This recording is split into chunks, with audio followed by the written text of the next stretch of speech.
Computer চতুর্থ semester. তুমি কি জানো তোমার ডিপার্টমেন্টের সবথেকে টার্গেটিং সেমিস্টারটাই হচ্ছে এই চতুর্থ সেমিস্টার, কারণ এই সেমিস্টারে তুমি পাচ্ছ টোটাল 4টা ডিপার্টমেন্ট সাবজেক্ট, সেই সাথে একটা লম্বা বড় নন ডিপার্টমেন্ট সাবজেক্ট, যার মধ্যে রয়েছে Java programming, data structural algorithm, web design development 1, computer peripherals এবং ডিজিটাল ইলেকট্রনিক্স 2।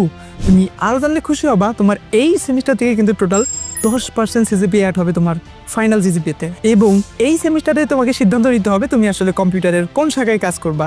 আর এই সেমিস্টারে তোমাকে শুধু একাডেমিক পড়াশোনা করলেই হবে না, একাডেমিক পড়াশোনার পাশাপাশি তোমাকে কিন্তু একটা ফিজিক্যাল স্কিল অর্জন করতে হবে। আর আমাদের এই কোর্সে তোমাকে শুধু আমরা একাডেমিক পড়াশোনাই করাবো না, একাডেমিক পড়াশোনার পাশাপাশি কিন্তু তোমাদেরকে আমরা একটা হার্ড স্কিল শেখাবো, যেটা তোমার কেরিয়ার ডেভেলপমেন্টে খুব গুরুত্বপূর্ণ ভূমিকা রাখবে। তো আমাদের এই সেমিস্টারের সবথেকে গুরুত্বপূর্ণ এবং ম্যাজিক্যাল জিনিস কিন্তু হচ্ছে আমাদের মাস্টার বুক। তো তোমরা যারা এখন আমাদের এই কোর্সে অ্যাড হও নাই, দ্রুত যুক্ত হয়ে যাও একাডেমিক এর পাশাপাশি সুন্দর একটা সিদ্ধান্ত, সেই সাথে একটা হার্ড স্কিল অর্জন করতে। তোমার জন্য শুভকামনা রইল, দেখা হবে তোমাদের সাথে কোনো একটা ক্লাসে।